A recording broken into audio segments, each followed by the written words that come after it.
Luka.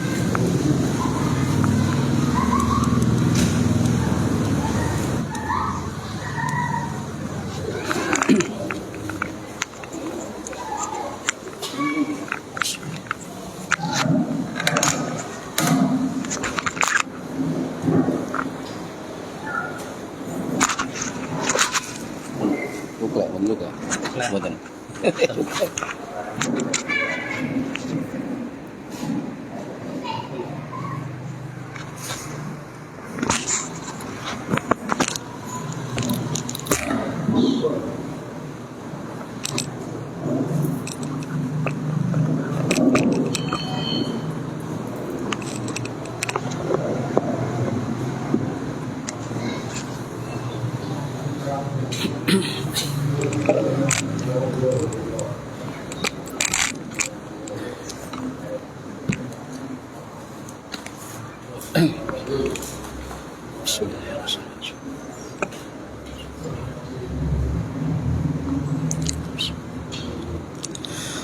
Assalamualaikum warahmatullahi wabarakatuh.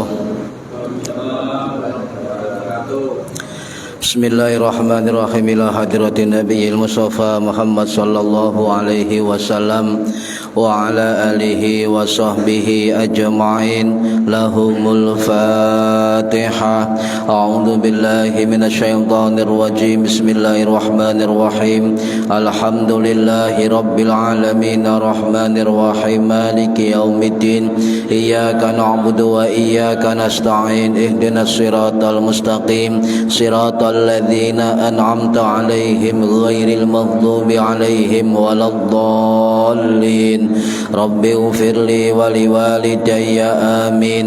Hadiyatan minna ila arwahi masyayikhina wa li muallimina wa li murabbi ruhina wa liman ajazana wa li mursyidina wa li ulamaina wa li muassis wal masyayikh nahdlatul ulama ajma'in wa li awliya tis'ati wa li songo ajma'in, khususan ila ruhi sultanil awliya Syekh Abdul Qadir Al-Jilani radhiyallahu anhu, wa khususan ila ruhi musannif muallif kitab Bulughul Maram min adillatil ahkam Al-Hafidh Al-Imam Syekhul Islam Ahmad Ibnu Hajar Al-Asqalani Asy-Syafi'i Al-Asy'ari Al-Misri rahimahullah, wa ila arwahi masyayikhina fil mahad Tebu Ireng Jombang ajma'in, wa ila arwahi masyayikhina fil mahad Darul Ulum Rejoso Peterongan Jombang ajma'in,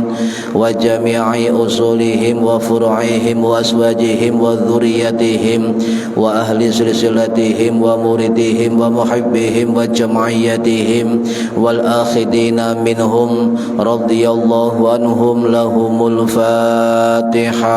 A'udzu billahi minasyaitonir rajim. Bismillahirrahmanirrahim. Alhamdulillahi rabbil alamin arrahmanir rahim maliki yaumiddin. Iyyaka na'budu wa iyyaka nasta'in. Ihdinas siratal mustaqim.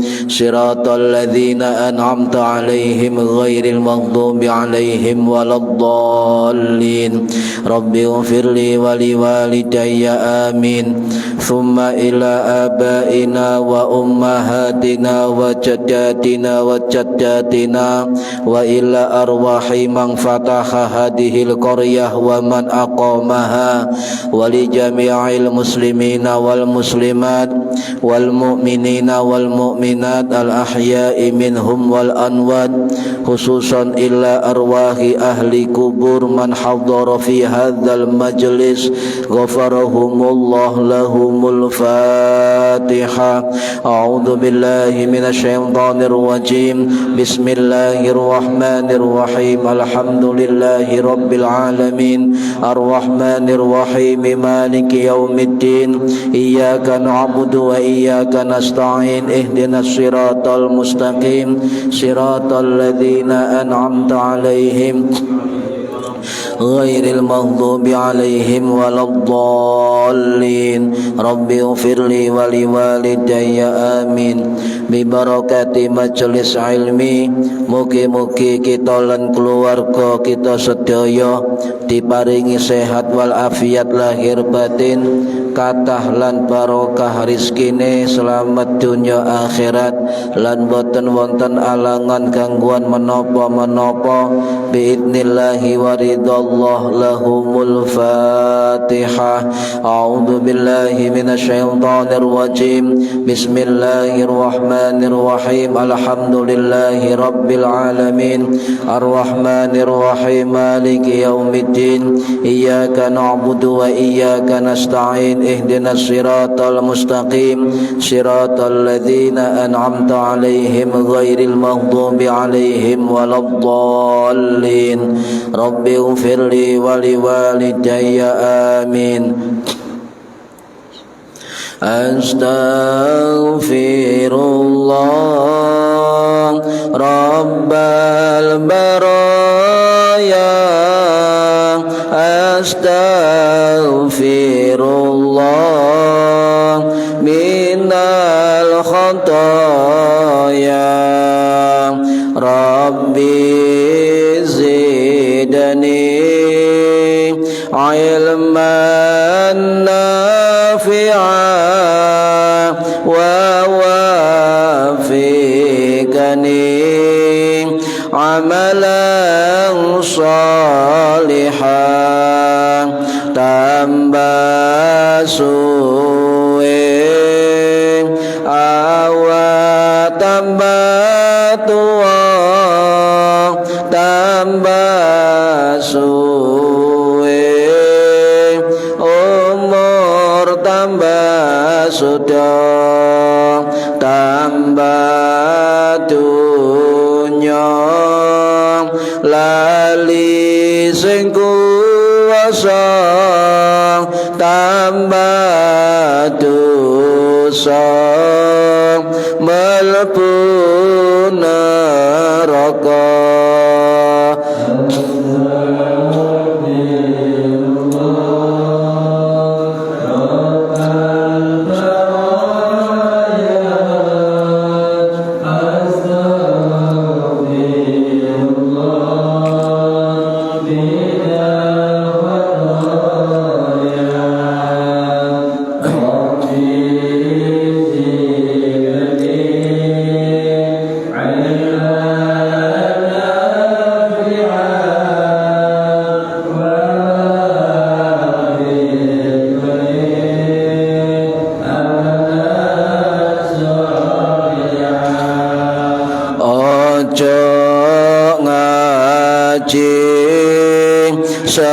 Semaya tua dorong karuan,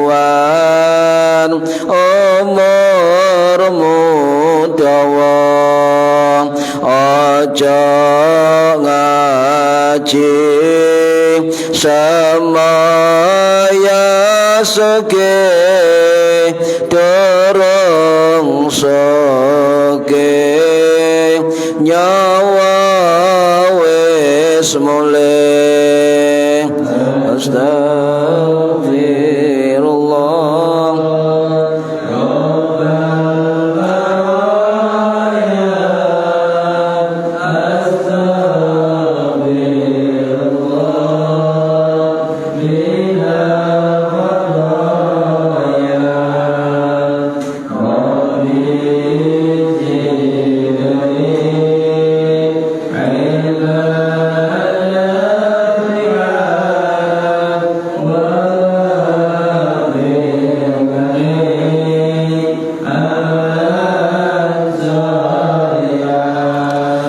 Ya Allah Gusti kula nyuwun pinaringan kesang istiqomah. Ya Allah Gusti kula nyuwun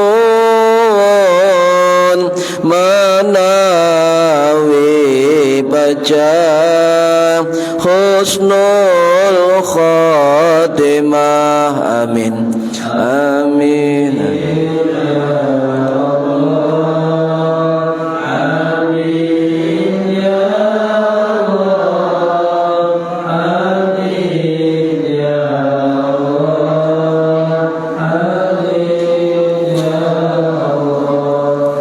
Al-Fatihah. A'udzu billahi minasy syaithanir rajim. Bismillahirrahmanirrahim. Alhamdulillahi rabbil alamin arrahmanir rahim maliki yaumiddin. Iyyaka na'budu wa iyyaka nasta'in. Ihdinas siratal mustaqim. Siratal ladzina an'amta 'alaihim ghairil maghdubi 'alaihim waladdallin. Rabbighfirli wa liwalidayya. Amin. A'udzu billahi minasy syaithanir rajim. Bismillahirrahmanirrahim. Alhamdulillahi rabbil alamin. Allahumma salli wa sallim wa barik ala sayyidina Muhammadin wa ala alihi wa sahbihi ajma'in. Wa la hawla wa la quwwata illa billahil aliyyil azim. Amma ba'du. Engkang kawula hormati para bapak, para ibu jamaah pengajian rutin Kitab Bulughul Maram yang dilakukan setiap hari Rabu ba'da Isya di Mushola Nurul Huda Indro Kebomas Gresik Jawa Timur. Mudah-mudahan khususnya yang hadir fi hadal majelis dan umumnya yang menonton atau mendengarkan via online mendapatkan barokah, manfaat, maslahah wa ni'mata wa salamah wa sa'adah wa syafa'ah fid dini wad dunya wal akhirah. Amin ya rabbal alamin. Para hadirin rahimakumullah, monggo diniati ngaji golek ilmu lillahi ta'ala. Halaman 39, hadis yang ke-125. Bismillahirrahmanirrahim. Bismillahirrahmanirrahim.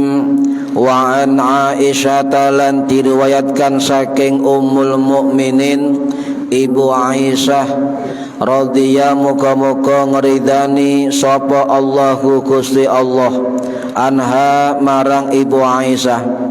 Qalat dawu sapa Ibu Aisyah, lamma jina tatkala tumeka kita syarifa ing desa Syarif, khitu mongko khet sapa ingsun. Faqala nabiyyu mongko dawuh sapa Kanjeng Nabi Muhammad sallallahu alaihi wasallam, if'ali nglakonono sira ma yaf'alul hajju ing barang kang dilakoni wong kang haji, ghairu allayatu fi angin yento ora tawaf sapa sira bil baiti kelawan baitullah hatta tadhuri sampai suci sira. Muttafaqun dan mufakati apa alaihi ing atase hadis fi hadisin tawilin ing dalam hadis kang dawa. Para hadirin ingkang minulya, niki hadis titik tapi perlu penjelasan yang banyak tentang perempuan jika umroh atau haji mengalami haid maka tidak boleh tawaf kecuali panjenengan memakai atau mengikuti mazhab Hanafi boleh, tapi kita selaku mazhab Syafi'i. Nah, di situ wonten perawi yang sangat masyhur, salah satu dari istri Kanjeng Nabi Muhammad sallallahu alaihi wasallam, Ummul Mukminin Sayyidah Aisyah binti Abu Bakar radhiyallahu anhuma. Ibu Aisyah niki wafat kelek tanggal Masehi niku 13 Juli 678 Masehi atau malam 17 Ramadan tahun 58 Hijriah, setelah beliau sholat malam meninggal. Kepingin Bu? Kepingin pas sholat dalu pas malam 17 Ramadan, malam mudune Quran niku Ibu Aisyah meninggal dunia. Subhanallah. Enak matine, gak loro, gak apa, mari salat wafat. Para hadirin rahimakumullah, kula bolan baleni Ibu Aisyah niki termasuk perawi hadis terbanyak keempat di kalangan sahabat Kanjeng Nabi Muhammad sallallahu alaihi wasallam, sebanyak 2210 hadis. Dan kebanyakan hadis dari Ibu Aisyah niki diambil oleh ulama-ulama hadis, termasuk diambil oleh kitab-kitab 6 hadis kutubus sittah, dicukuk kali Imam Bukhari, Imam Muslim, Imam Tirmidzi, Imam An-Nasai, Imam Ibnu Majah, Imam Ahmad dan Imam Abu Dawud. Pasti nok jero kitab niku ana riwayat Ibu Aisyah. Sebab napa? Rata-rata hadis Ibu Aisyah niki menceritakan tentang kehidupan Kanjeng Nabi, termasuk di dalam rumah tangga Kanjeng Nabi. Bagaimana mandi Nabi, bagaimana Nabi makan, bagaimana Nabi minum, bagaimana Nabi tidur, ya apa salat dalune, ya apa zikire, ya apa ngumpuli bojo-bojone, nggih. Niku termasuk akeh diceritakno kali Ibu Aisyah. Dan juga beliau termasuk nggih rujukan utama dari sahabat-sahabat Kanjeng Nabi dan juga ulama-ulama tabi'in senior. Semenjak Kanjeng Nabi wafat, niku salah satu rujukan agama adalah dan Ibu Aisyah radhiyallahu anha. Kata ulama tabi'in sahabat Nabi yang testimoni tentang eksistensi Ibu Aisyah radhiyallahu anha. Salah satunya niku saking sahabat Abu Musa al-Asy'ari radhiyallahu an, sing wafat tahun 665 Masehi di Kufah, Irak. Beliau mengatakan para sahabat Nabi ketika Nabi sudah wafat, jika tidak tahu tentang hadis, tidak tahu tentang makna hadis, tidak tahu tentang hukum-hukum agama dan sebagainya, maka sahabat-sahabat Nabi itu merujuk dan sowan dumateng Ibu Aisyah radhiyallahu anha. Jadi sumber rujukan para sahabat Kanjeng Nabi dan para ulama tabi'in. Ini menunjukkan bahwa ulama-ulama perempuan niku harus tampil.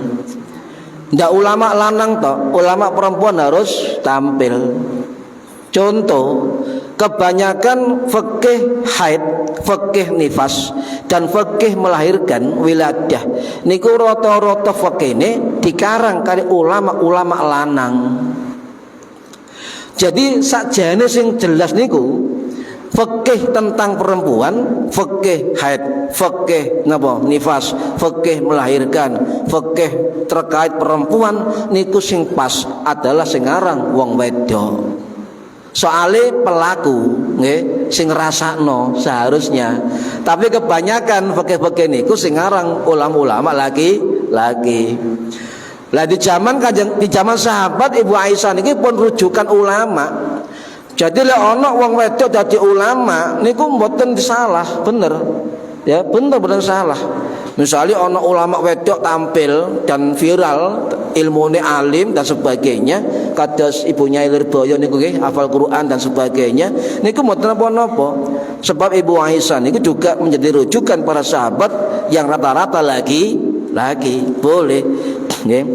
Dan beliau mengatakan Abu Musa al-Asy'ari, dikala itu perempuan yang paling faqih, paling ahli fikih, paling ahli hadis di kalangan perempuan dan juga ahli tafsir, ahli fikih tentang rumah tangga Kanjeng Nabi, tentang keperempuanan, kewanitaan adalah Ibu Aisyah radhiyallahu anha.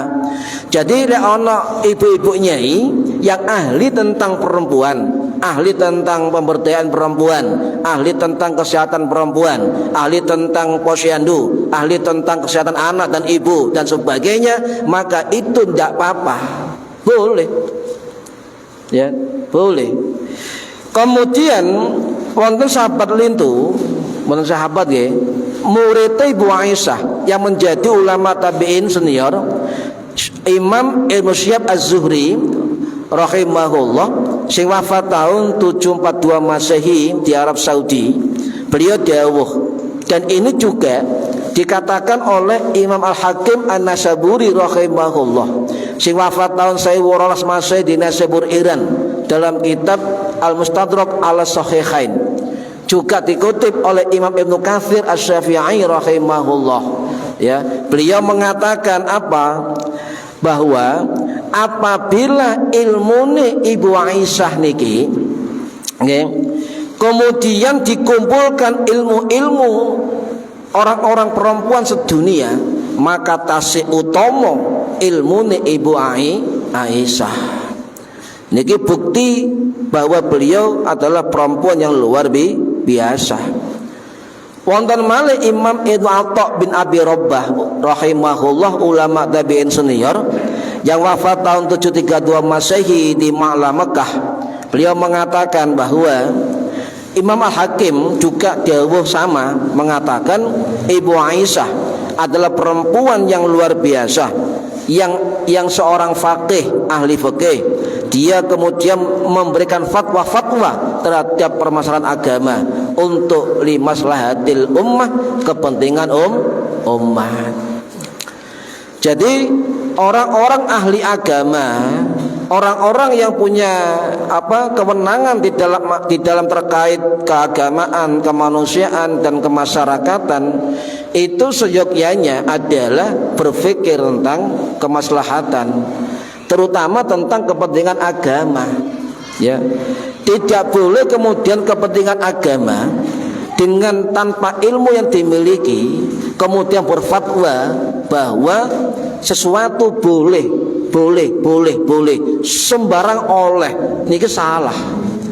Harus ada orang yang memperingatkan. Jangan sampai nyun sewu Pak nggih, niki peringatan besar dari ulama mazhab termasuk Imam Maliki, Imam Syafi'i niku dawuh, wong-wong sing ahli ibadah niku sae, tapi kalau bukan ahli ilmu jangan ikut-ikut berfatwa nggih.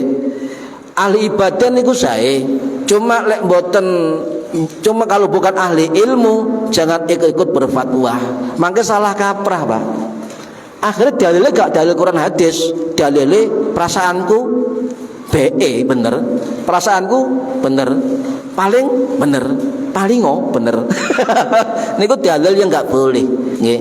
Jadi apalagi bengkok, ya kata abah saya, le ulama bengkok, ahli agama bengkok, maka umatnya tambah bengkok kabeh nih.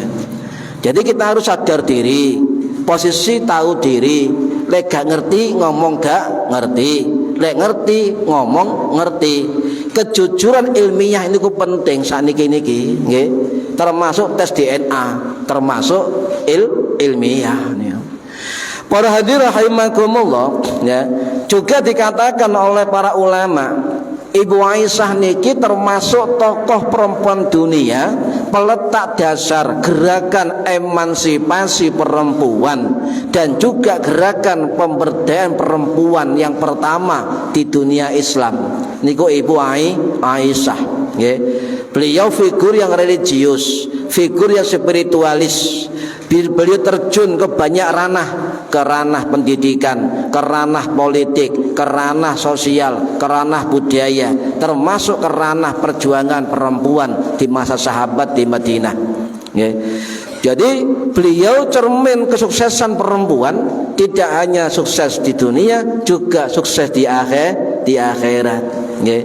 Bahkan beliau kata sebagai ulama ahli sejarah, Ibu Aisyah niku termasuk pelopor majelis ta'lim, majelis ilmu bagi perempuan pertama di dunia Islam.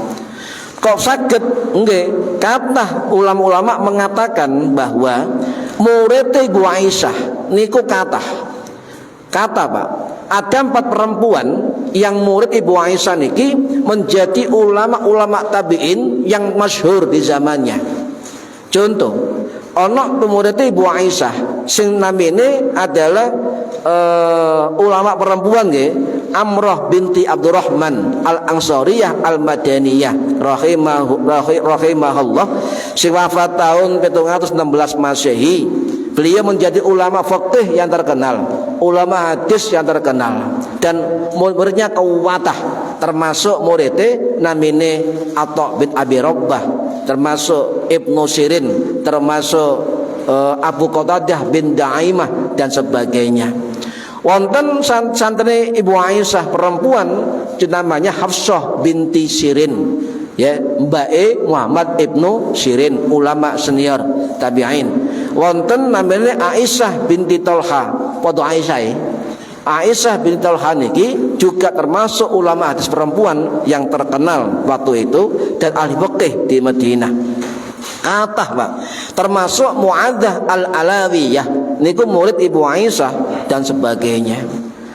Lah, di sini kemudian sanad Ibu Aisyah niku akhirnya wonten ulama yang cerdas perempuan di Maroko membuat universitas pertama di dunia. Sanadnya dari mana? Dari Ibu Aisyah. Ya, cerdas wong wedok niku asline, Bu. Cerdas, pelopor kebaikan. Ya, niki. Nah, kemudian murid laki-laki juga banyak. Yang masyhur, Pak, di dalam kitab-kitab ulama hadis niku wonten 77 murid Ibu Aisyah yang terkenal jadi ulama besar. Sinten? Kula mboten hafal. 77. Dan salah satu sanad keilmuan Nahdlatul Ulama, sanad keilmuan Tebu Ireng dan pondok-pondok yang lain itu bersambung kepada Ibu Aisyah radhiyallahu anha. Niki jelas, soalnya wonten Imam Syafi'i, Imam Malik, wonten Imam Hanafi, wonten Imam Ar-Rafi, wonten Maula Ibnu Umar, dan semua bersambung kepada Rasulullah Shallallahu Alaihi Wasallam. Para hadirin rahimakumullah, kalau kita membaca kisah-kisah sahabat Nabi detail, niku saged maca ten kitab Al-Bidayah wan Nihayah karangannya Imam Ibnu Katsir Asy-Syafi'i Ad-Dimashqi rahimahullah, sing wafat tahun 1373 Masehi di Damaskus. Atau juga membaca kitab, ya, kitab Al-Isobah fi Tamyiz Sahabah atau kitab Tahdzibul Tahdzib karangannya Ibnu Hajar Al-Asqalani Asy-Syafi'i Al-Misri rahimahullah, sing wafat tahun 1449 Masehi di Kairo, Mesir. Napa maca kitab Syiar A'lamin Nubala karangannya Imam Az-Zahabi Asy-Syafi'i rahimahullah, sing wafat tahun 1348 Masehi di Damaskus. Napa maca kitab Hilyatul Auliya wa Tabaqatul Asfiya karangannya Imam Abu Nuaim Al-Isfahani Asy-Syafi'i rahimahullah, sing wafat tahun 1038 Masehi di Isfahan, Iran. Atau kitab Toreh, ya, Toreh Tabrani lain sebagainya. Kata ulama-ulama yang menceritakan tentang kisah-kisah para sahabat Kanjeng Nabi. Cuma awak dhewe niki mboten nate maca, gak tahu sampai ilmu kitab-kitab tersebut. Sehingga amal-amal yang semula memang ada diamalkan para sahabat Nabi itu tidak sampai ke kita, akhirnya dianggap bid'ah. Niku masalahnya, ya. Niku masalahnya. Nah, niki ojo titik bid'ah, titik bid'ah dan sebagainya. Mboten apik niku, mboten apik. Agama golek kaku nggih, kudu luwes dan luas. Niku harus beragama ngoten. Pun para hadirin rahimakumullah, Ibu Aisyah niki wafat nggih, wafat disolati jenazahnya oleh Abu Hurairah radhiyallahu an, sing wafat tahun 678 Masehi di Baqi. Jadi Ibu Aisyah niki wafat nggih, wafat Ramadan jarak oleh pirang ulan disusul wafatnya Abu Hurairah radhiyallahu anhu. Yang kemudian ketika Ibu Aisyah niku mau dimakamkan di samping Kanjeng Nabi di Masjid Nabawi, wonten wasiat Ibu Aisyah, saya jangan dimakamkan di samping Kanjeng Nabi, di samping Umar, di samping Abu Bakar, sebab saya tidak bisa menyamai amal-amal mereka dan saya malu berjajar dengan mereka. Tawaduknya luar biasa. Berarti milih nak pakai mau bojo Kanjeng Nabi nggih dikubur jajar Nabi boleh. Tapi anak wasiat Ibu Aisyah, aja dikubur jajaran Nabi isin aku, sebab amalku tidak sesempurna sebanyak orang-orang di situ. Nah, kemudian ketika di liang lahat, niku sing nampani jenazane Ibu Aisyah itu 5 orang, termasuk ponak-ponakane Ibu Aisyah, Abdullah bin Umar, Abdullah bin Zubair, Urwah bin Zubair. Kemudian juga ada satu perempuan yang ikut ke kuburan, namanya Asma binti Abu Bakar, sinten adike Ibu Aisyah niku ngeterno kuburan. Jadi lek ana wong wedok ngeterno kuburan niku wonten sing mengatakan boleh, ana sing mengatakan tidak boleh. Ate mengatakan makruh. Nggih, tapi wonten Asma niki melok kuburan nyatane, Pak. Melok nang kuburan ngeterno jenazah Ibu Aisyah niki. Pun. Para hadirin rahimakumullah, hadis niki muttafaqun alaih nggih, muttafaq disepakati adalah oleh Imam Bukhari dan Imam Muslim nggih. Lek ana hadis tanda kurung HR muttafaqun alaih itu bukan nama ulama, niku istilah hadis ya, istilah hadis muttafaqun alaih. Hadis niku sahih disepakati oleh Imam Bukhari dan Imam Muslim. Sinten sing nganggo pertama istilah muttafaqun alaih dalam dunia hadis niku ada 2 versi. Yang pertama itu dalam kitab Muntakol Akhbar karangannya Imam Abdul Barokat Abdus Somad Majduddin Ibnu Taimiyah Al-Harani Al-Hambali rahimahullah, sing wafat tahun 1254 Masehi. Tapi Imam Majduddin Ibnu Taimiyah niku beda dengan Ibnu Taimiyah. Contoh Pak, lek ana wong ngomong Ibnu Taimiyah niku ana 4. Nggih. Ibnu Taimiyah niku istilahe ana 4 ulama. Lek Fakhruddin Ibnu Taimiyah niku pamane Ibnu Taimiyah. Kalau Syihabuddin Ibnu Taimiyah bapake Ibnu Taimiyah. Kalau Majduddin niki mbae Ibnu Taimiyah. Jadi ana Fakhruddin, ana Majduddin, ana Syihabuddin, sedangkan Ibnu Taimiyah yang rujukannya Wahabi itu Taqiyuddin Ibnu Taimiyah. Hati-hati. Jadi lah ana wong nukil pendapat Ibnu Taimiyah, delok sik. Iku sing Majduddin, apa sing Taqiyuddin, apa sing Fakhruddin, apa sing Syihabuddin. Sebab yang rujukan ulama Wahabi adalah Taqiyuddin Ibnu Taimiyah. Paham nggih? Kalau Majduddin bae, Syihabuddin bapake, Fakhruddin Taimiyah pamane, iki jelas ulama jelas nyel mazhab Hambali. Nggih. Nah niki jak semerap nggo titik Ibnu Taimiyah mengatakan, "Loh kok sama dengan mazhab Syafi'i?" Oh ternyata Taimiyah Majduddin, bae Ibnu Taimiyah. Niki Pak, kita semerap niki sejarah niki, nggih, jak semerap. Nggih. Kemudian para hadirin rahimakumullah, nggih. Yang kedua yang mengistilahkan pertama kali muttafaqun alaih itu adalah Imam Abu Nuaim Al-Isfahani As-Syafi'i Al-Asy'ari rahimahullah, sing wafat tahun 1038 Masehi dalam kitab Khilyatul Auliya wa Tabaqatul Asfiyah. Wallahu a'lam. Sing jelas muttafaqun alaih istilah ini disepakati seluruh ulama-ulama hadis mulai dulu sampai sekarang. Jelas sahih niku Pak, nggih, jelas sahih. Nah, kembali ke hadis nggih. Di situ wonten kata-kata fi hadisin tawilin. Berarti hadis 125 niki adalah potongan dari hadis yang panjang. nggih. Dadi hadis panjang niku dipotong kali Ibnu Hajar Asqalani, titik dijokok pokoke tok. Nggih, dijokok pokoke tok atau intinya saja apa? Ketika Nabi perjalanan ke berangkat haji dari Madinah ke Mekah, nggih, tiba-tiba berhenti ya istirahat di desa Syarifah.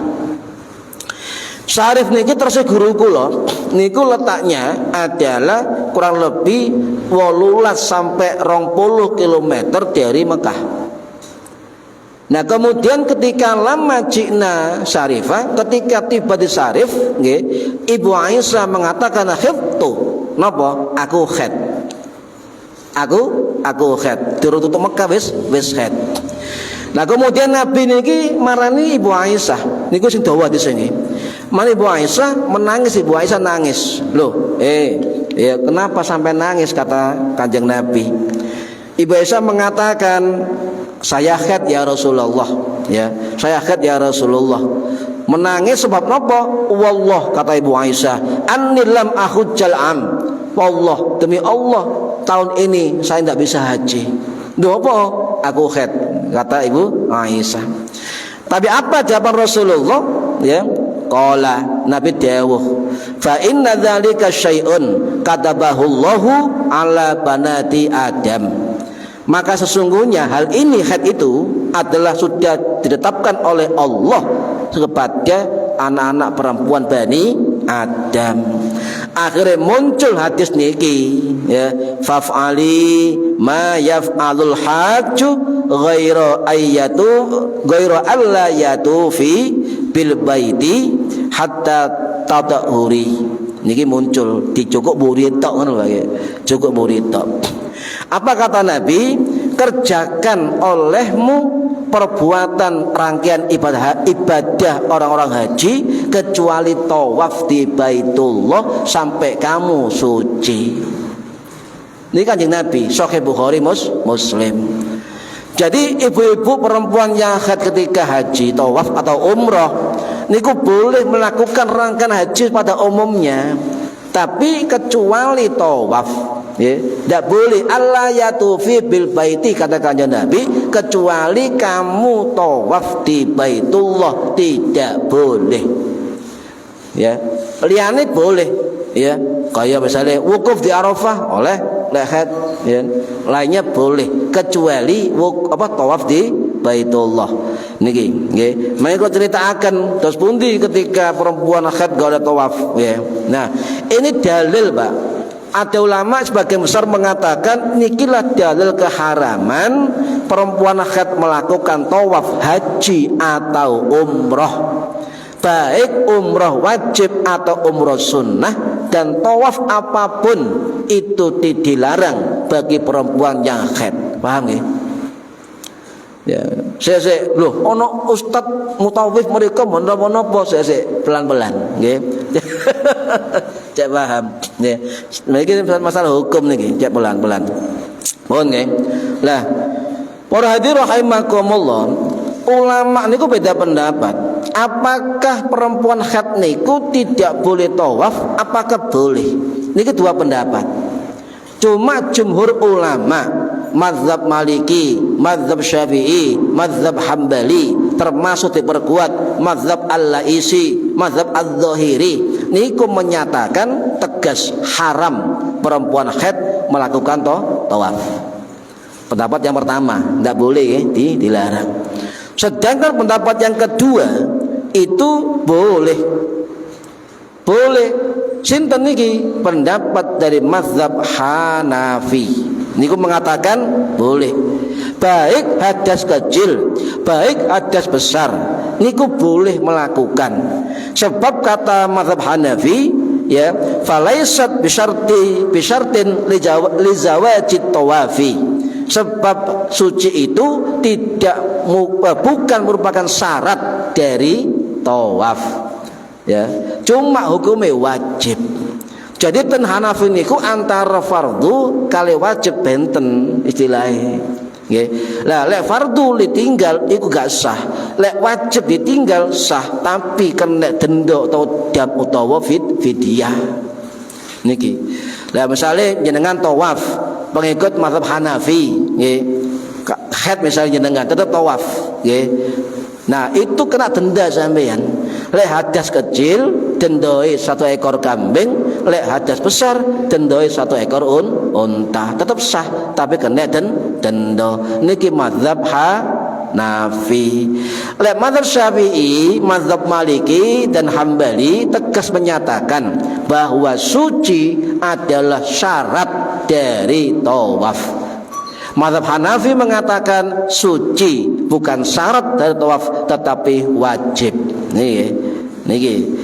Nur hadir rahimakumullah. Kemudian didukung oleh pendapat Imam Ibnu Taimiyah Taqiyuddin, nggih. Didukung oleh Imam Taqiyuddin Ibnu Taimiyah Al-Harrani rahimahullah sing wafat tahun 1328 Masehi di Damaskus. Didukung oleh muridé Al-Imam Ibnu Qayyim Al-Jauziyah Al-Hambali rahimahullah sing wafat tahun 1350 Masehi di Damaskus, yang kemudian diadopsi oleh ulama-ulama Wahabi. Para hadirin rahimakumullah, sekarang ngeten, kenapa para ulama niki melarang melarang wong wedok haid ketika tawaf? Melarang ketika tawaf. Dan ini dijelaskan oleh ulama kita, ulama sing namanya Imam As-Sunani rahimahullah sing wafat tahun 1728 Masehi di Yaman. Dalam kitab syarah kitab niki, syarah ini Subul Salam, syarah Bulughul Maram. Beliau mensyarah kitab niki, ada pendapat menyatakan mengapa orang perempuan haid niku dilarang tawaf, tapi kenapa boleh sa'i, boleh wukuf dan sebagainya, boleh mabit di Mina, boleh mabit di Musdalifah, boleh jumroh awal Aqabah Wusta, tapi sing gak oleh tawaf tok. Kenapa? Dijawab oleh Imam Sonani. Napa jawabannya? Ada alasan dua, para ulama beda pendapat. Li'anna min syarti tawafit toharoh. Pertama, sebab niku ketika suci adalah syarat dari tawaf. Jadi kalau orang haid niku termasuk napa? Hadas besar dan tidak boleh tawaf. Yang kedua adalah likauniha mamnu'atan min dukhulil masjidi. Jadi itu dilarang, mamnu'ah, bersifat dilarang masuk masjid. Ini kedua pendapat berbeda dari ulama sing simpul kali Imam As-Sunani rahimahullah sing wafat tahun 1728 Masehi di Sona'ah Yaman. Jadi tidak boleh jenengan ketika haid tawaf, tidak boleh.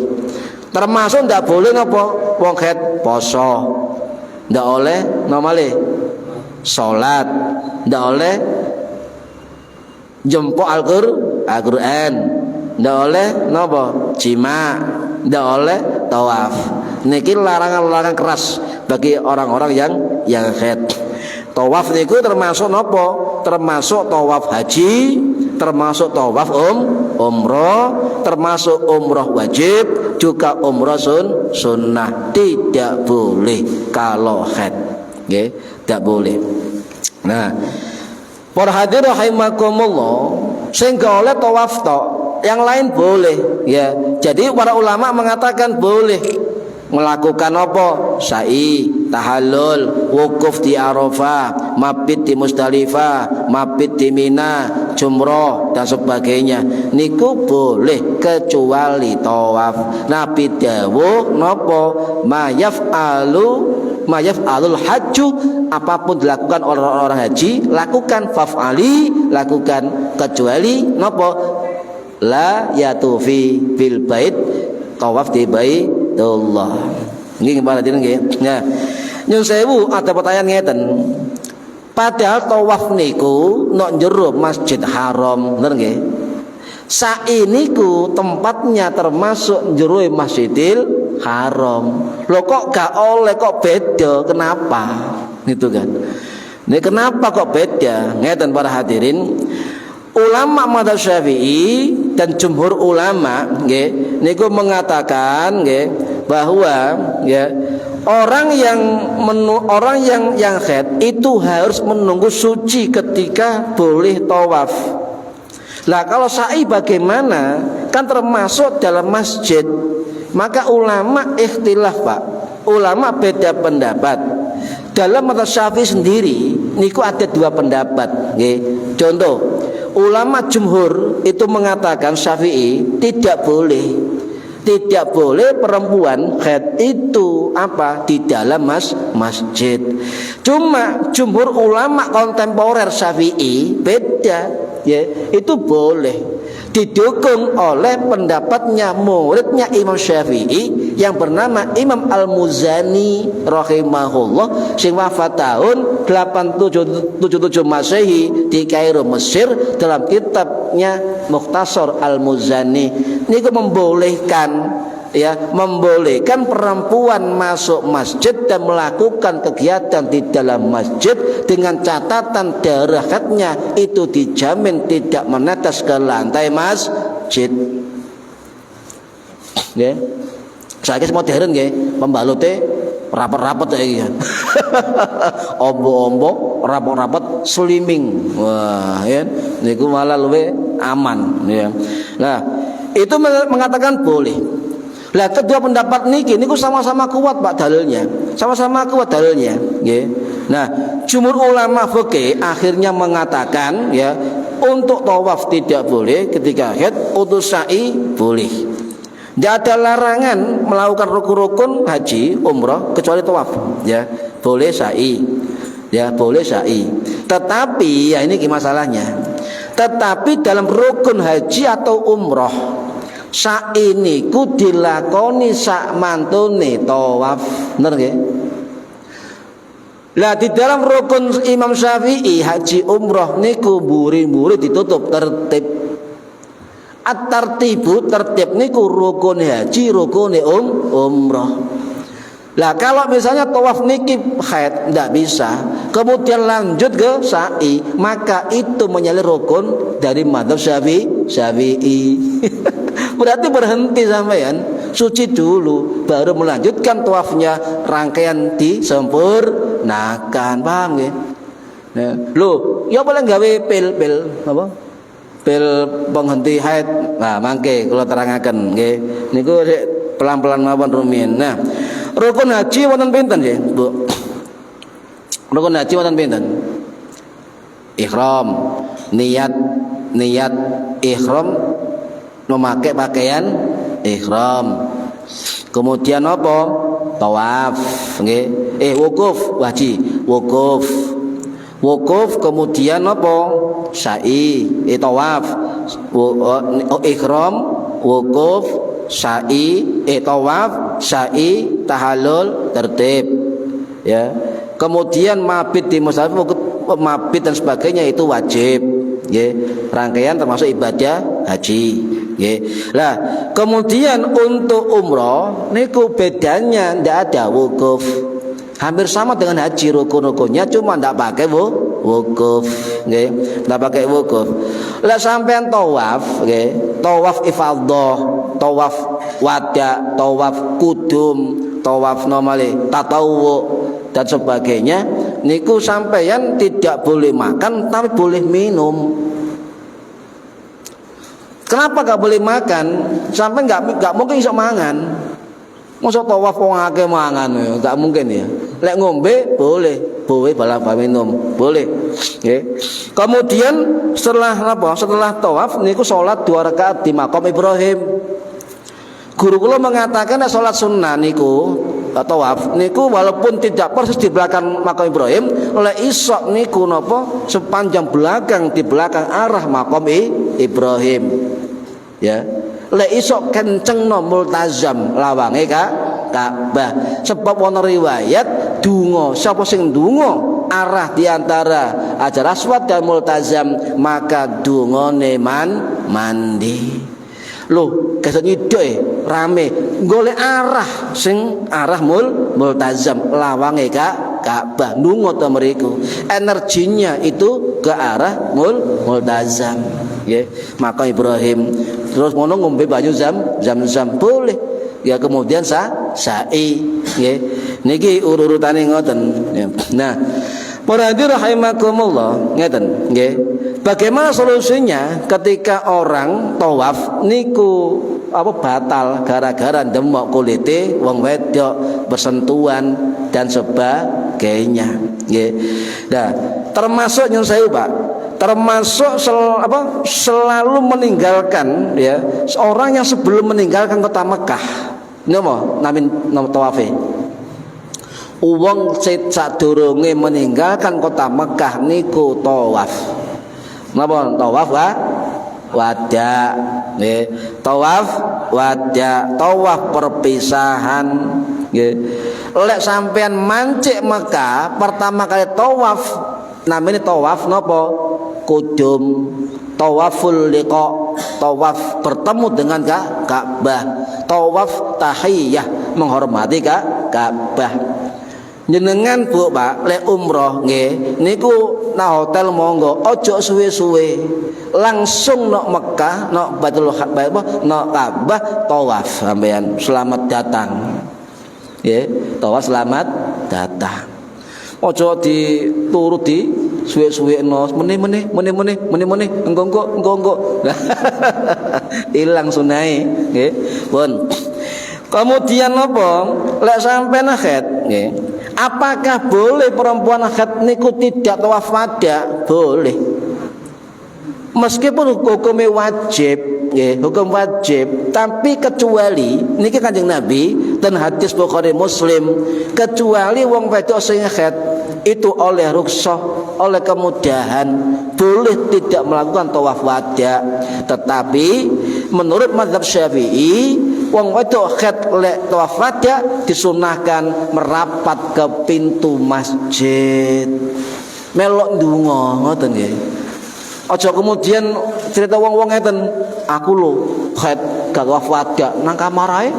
Nah, tetep melok cuma golek menjero masjid mendekat ke pintu Masjidil Haram nggih ndonga kok dungane wong tawaf wada niku sunnah nggih. Niki para hadirin rahimakumullah, ya, Rasul enggak menyuruh kafarat, enggak menyuruh denda, enggak apa-apa orang haid tidak tawaf wada. Jadi kalau baleni menurut Imam Nawawi mazhab Syafi'i dalam kitab Al-Majmu' beliau mengatakan perempuan yang haid, perempuan yang nifas tidak wajib tawaf wada, ya, tidak wajib tawaf wada. Lek ono ustaz mutawif sampeyan mewajibkan tawaf wada oleh denda, maka sampean takon, sampean mazhabe napa? Ngoten nggih. Mazhab Syafi'i, lek perempuan haid, perempuan nifas niku tidak atau boleh tidak tawaf wada, ya, tidak wajib, ya, dan tidak terkena dam atau denda sebab termasuk diperintahkan oleh Kanjeng Nabi. Kula baleni menurut Imam Nawawi tetap disunahkan apa? Berdiri di depan pintu Masjidil Haram sambil berdoa perpisahan kepada Ka'bah. Dada Ka'bah. Ngoten nggih, eman perpisahan niku.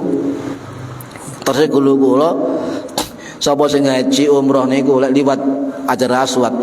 Hajar Aswad niku terus guru kula niku CCTV ini surga. CCTV ini surga syuting sapa sing kuwat. Nah, gitu. Jadi emang sampean enggak tidak haji atau umroh lek rezeki umroh nggih atau haji. Ya. Niki nggih kula dongaken barokah ngaji mugi-mugi saged umroh haji sedaya. Amin. Nah, para hati ngaten, wong wedok ngaten nggih. Jenengan lek ate umroh kate haji, niku sampean etung rumiyin napa siklus haid sampean, terutama haji. Sampean siklus haid, sampean tanya jadwal rangkaian haji ke Depak atau petugasnya, sampean hitung masa haid sampean 3 bulan ke depan. Dipaskan dengan jadwal rangkaian hajinya. Kalau memang itu enggak pas rangkaian haji yang tawaf itu khususnya, itu enggak usah minum pil penghenti haid. alami. Tetapi kalau hitungan sampeyan lu pas tawaf, lu pas ini, maka sampeyan itu konsultasi dengan tim dokter haji untuk, karena ini wong wedok itu kudu diizini bojone nggawe pil niku kudu diperiksa sik. Ya, itu boleh, Pak. Bahasul masalah NU boleh, fatwa MUI boleh. Yang haram apa? Ketika wong wedok dikai pil atau suntik penghenti haid menimbulkan mudarat bagi dirinya, maka itu haram. Paham ya? Tapi lek gak menimbulkan mudarat atau penyakit yang membahayakan bagi dirinya, mubah atau boleh memakai pil atau obat penghenti atau penunda haid. Niku mubah hukumnya, boleh.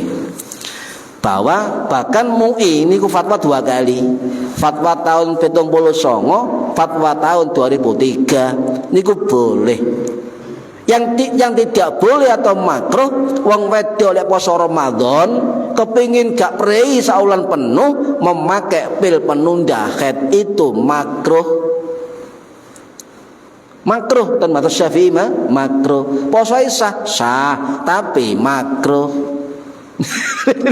Niki alami mawon lek Ramadan niki alami mawon. Pun kecuali ya niki wonten, kecuali wong wedok itu apa, kalau dia qadha poso itu ndak bisa. Contoh ngeten, sampeyan lek poso Ramadan karena tekadnya kuat ya. Di luar Ramadan lek poso malah loro. Ngene. Kate qadha loro, kate qadha loro. Cari dokter sampeyan Ramadan gawe pil penunda haid. Lah itu mubah. Tapi jarang. Ya, lek poso Ramadan umumnya hukumnya makruh. Paham nggih, Bu? Jadi dilihat jadwal haidnya nggih. Jika haid tidak bersamaan dengan jadwal rangkaian haji, maka itu bisa tidak mengkhawatirkan, ya. Jadi kemudian jika mendekati wukuf, jadwal wukuf, sampean kepingin apa? Kepingin sempurna seluruh ibadahnya, dan itu ditunda-tunda kok jadwal haidnya atau apa itu mengganggu terhadap proses rangkaian haji, maka para ulama membolehkan sampean maka obat penunda atau penghenti haid, boleh. Dan hukum ulama mengatakan selama tidak ada keluar darah dari apa, dari tempatnya, tetap dihukumi suci. Paham Ibu? Niki ya, jadi intinya boleh ya, boleh, jangan khawatir, intinya boleh. Yang terakhir Pak, tawaf ifadah. Ifadah niki dilakukan setelah sampeyan dari wukuf, mabit dan sebagainya, kemudian rangkaian hajinya tawaf di Ka'bah, itu adalah tawaf ifadah. Wong lali masih lali ninggalno itu ndak sah kalau tidak tawaf ifadah. Maka contoh Bu, jenengan haji kemudian lali ke ifadah. Sampai nang balik Indonesia nggih, balik lu aku lali ke ifadah. Sampean duwe utang ifadah nang Mekah, harus balik menyempurnakan sampean. Gak sah aja sampean, gara-gara gak tawaf ifadah. Ya, niki. Makanya itu siklusnya sampean haidnya. Lah itu mengganggu rangkaian ibadah haji sampai selesai, maka sampean minum pil. Gak apa-apa, mubah hukumnya, nggih, mubah hukumnya. Pun niku termasuk keterangan dari rangkaian haji. Terakhir kula tanglet sing tahi umroh haji niki. Tawaf ana pinten tawaf niku? Tawaf ana pinten tawaf? Tawaf selamat datang, tawaf kudum, nggih, tawaf kudum, tawaf tahiyah atau tawaf sodr atau tawaf liqa, ketemu Ka'bah. Niki adalah 7 kali putaran, ya, tetap 7 kali putaran. Mazhab Hanafi, mazhab Syafi'i, mazhab Hambali hukumnya sunnah. Apa sunnahnya? Sampeyan ketika masuk Mekah disunahkan segera tawaf di Ka'bah. Niku sunnah. Sunnah ketemu Ka'bah 7 putaran, nggih. Kemudian tawaf ifadah, tawaf wajib haji, ya. Kemudian tawaf wada, ya. Wada, tawaf akhirul ahdi, tawaf apa? Perpisahan, nggih. Perpisahan tawaf. Niku wajib hukumnya. Mazhab Hanafi, mazhab Maliki, mazhab Hanafi, mazhab Syafi'i, mazhab Hambali niku sepakat wajib tawaf wada. Khusus Maliki mengatakan sunnah niki tawaf wada. Kalau sampean pengikut Syafi'i maka tetap wajib wada kecuali perempuan haid. Paham nggih? Nggih, pun. Tawaf umroh, nggih, tawaf umroh. Niki sing sampun biasa ini umroh niki, umroh wajib, umroh sunnah. Ya kemudian wonten tawaf namanya tawaf napa? Tatawwu. So tawaf sunnah, tawaf sak karepe. Wis sampai masuk Masjidil Haram tawaf, nggih. Ngenteni sembahyang tawaf. Dalu dialu menjadi masjid tawaf. Sak karo sampeyan sak pegele niku tawaf napa? Tatawwu. Nggih. Tatawwu. Lah sampean gak aman nggon kok begrek. Iku sing ngebeg-beg jamaah Indonesia. Senengane mburi senengane. Wis maju mawon. Mentok melok gerakan tawaf tatawwu tawaf. Dan di Masjidil Haram tidak ada sholat tahiyatul masjid, diganti tawaf tatawwu. Itulah sampai tawaf itu adalah tahiyatul Masjidil Haram. Tidak ono larangan waktu, bebas di situ Masjidil Haram bebas. Sakake sebab nyun sewu terus guru kula disuting kali CCTV swarga namanya Hajar Aswad. Kena sampean. Oh, ketok. Dada. Ketok. Yo ketok tangane. Niku nggih. Pun. Nah niki lahir nggih. Terus pun tiyang batal, Pak. Batal tawaf loro nggih, ngentut hadas atau persentuhan laki perempuan. Ada banyak orang yang mengatakan sampeyan lek pengen sah kudu pindah mazhab. Intiqalul mazhab atau mencampur aduk mazhab, talfik, ya, talfik. Maka kita jawab, guru-guru kami Bu itu mengajarkan kalau tawaf hadas itu tidak usah pindah mazhab atau intiqalul mazhab, tidak usah talfik, mencampur-campur mazhab. Cukup kita memakai mazhab Syafi'i walaupun pendapatnya lemah, kita ambil dalam satu mazhab. Yes. Muhadir rahimakumullah, Imam Nawawi dalam kitab Al-Majmu' dawuh nggih. Kondisi tawaf niku umumul balwa fit tawaf. Cobaan yang paling sering dilakukan ketika tawaf bersentuhan, berhadas, sulit dihindari, nggih. Namanya cobaan yang umum terjadi, rata-rata terjadi. Niku balwa kata Imam Nawawi. Nah, sebagian ulama Syafi'i niku walaupun pendapatnya itu lemah, tapi ada. Jadi hukum menyentuh atau disentuh oleh lawan jenis niku beda pendapat. Ya.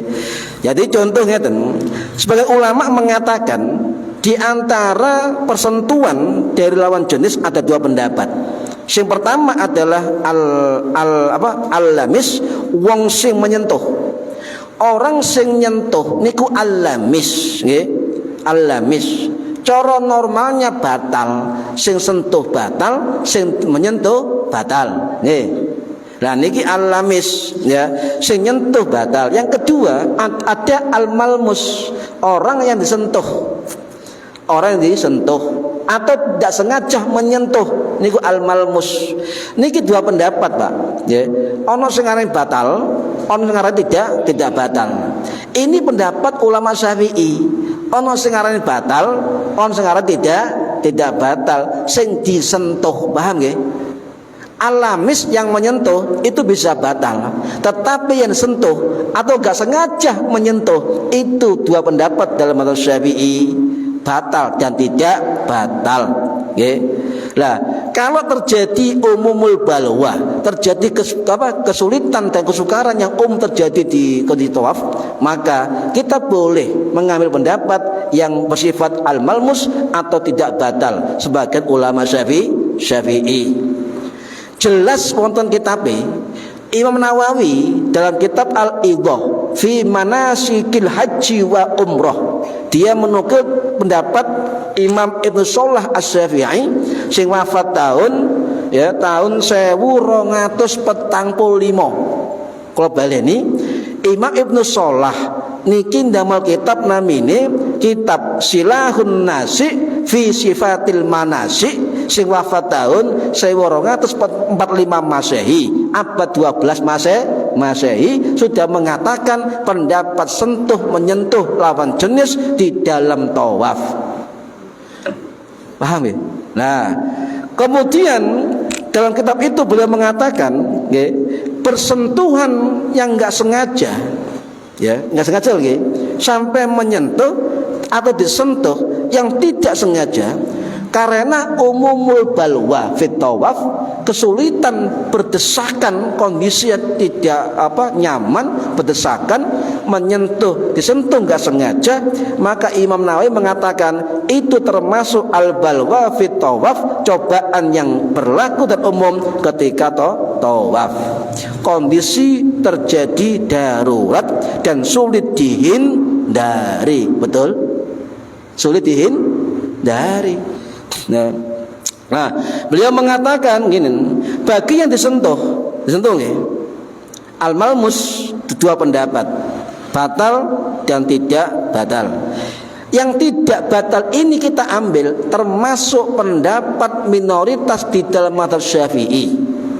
Jika ngaten wonten pendapat Imam Muhammad Al-Qurdi Asy-Syafi'i, ya, dalam kitab Al-Fawaidul Madaniyah beliau mengatakan tegas, jangan pindah mazhab, jangan talfik, jangan intiqalul mazhab, pindah mazhab selama dalam mazhab itu ada pendapat yang paling lemah dan sah dipilih. Paham?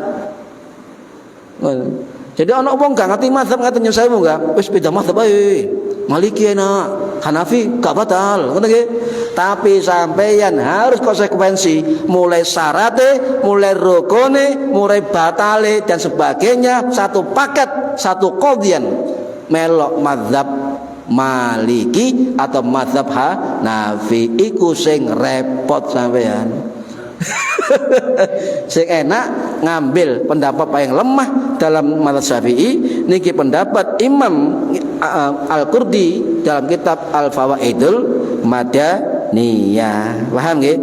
Kesimpulannya, kondisi balwa itu kondisi ad-daruratu tubihul mahdurat. Napa? Keadaan darurat yang menjadi penyebab boleh sebuah larangan, atau al-masyaqqatu tajlibut taisir, ya, adanya kesukaran mendatangkan kemudahan. Niki kaidah yang dipopulerkan oleh Imam Syafi'i. Enak, Pak. Sampai ngomong ati mawon, ya Allah, do disentuh gak sengaja, ya Allah, melok pendapate sinten Imam Nawawi dan Imam Abdurrahman Al-Masyhur dalam kitab Bughyatul Mustarsyidin niku wonten. Ya Allah, tubut pendapate imam-imam di Syafi'i yang membolehkan persentuhan menyentuh enggak sengaja itu terus lanjut tawaf. Ngoten wae ati sampean nggih. Aja cek mantep ngoten. Mosok titik batal sampean kudu wudu maneh. Metu tawaf angel nggih. Angel, Pak. Batal wudu maneh, batal wudu maneh, sampean gak teko. Gak pengen batal, lantai piro, Pak? Lantai piro niku? 7. Lantai 6 7, kemeng sampean. Mutere rada ada ngeten nggih, kemeng niki nggih. Jadi intinya ayo kita tanya kepada orang-orang yang paham tentang sesuatu ilmu dan hukum agama. Mugi-mugi manfaat fid dini wad dunya wal akhirah. Al-Fatihah. A'udzu billahi minasyaitonir rajim. Bismillahirrahmanirrahim. Alhamdulillahirabbil alamin. Arrahmanir rahim. Maliki yaumiddin. Iyyaka na'budu wa iyyaka nasta'in. Ihdinas siratal mustaqim. Siratal ladzina an'amta 'alaihim ghairil maghdubi 'alaihim waladdallin. Rabbighfirli wa liwalidayya. Amin. A'udzu billahi minasyaitonir rajim. Bismillahirrahmanirrahim. Allahumma shalli wa sallim wa barik ala sayyidina Muhammad walhamdulillahi rabbil alamin. Allahumma alimna ilmal Qur'an wa alimna ilma la ilaha illallah wa alimna min ladunka ilman nasiru bihi kamil mahyatil aman. Wa sallallahu ala sayyidina Muhammad walhamdulillahi rabbil alamin. Wallahu a'lam bisawab. Assalamualaikum warahmatullahi wabarakatuh. Allahumma sholli ala Muhammad